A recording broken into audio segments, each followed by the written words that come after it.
pehlivanlar, ortadaki pehlivanlar 60 kilo çemli pehlivanlar arasında zekkin adamdan faydalanıp finale çıktılar. Ak Mayka'daki Mekan pehlivan elinden Kızılgök Mayka'daki dayanç pehlivan olan Dimitr'den, Pendi'den şunun bayrakları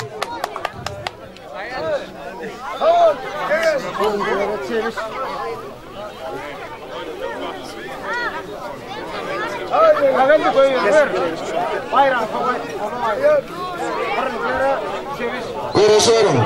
Bayrakları şunun çeviş ikinci yerden bir kıymet bilen 300 milyon pul bayrağı.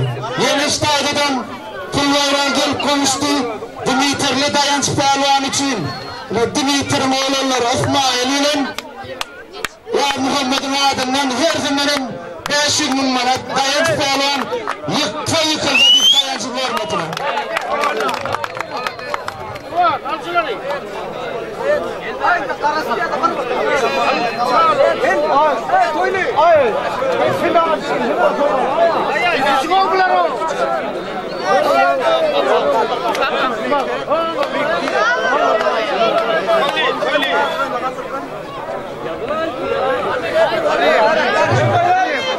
Spanyolların bayrağı avradım olmadı. Barı çeviş bulan fiyatçay ağırdım ardından ikinci yerden 300 milyon bilen bir köyüne adamı.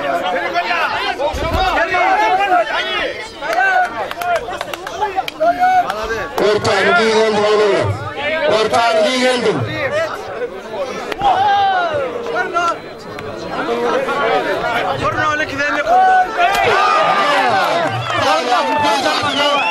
Bayramlık çöplerine.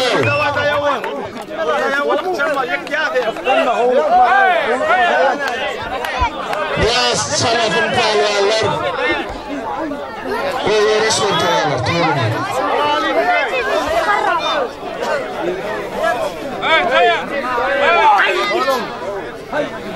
Oğlum.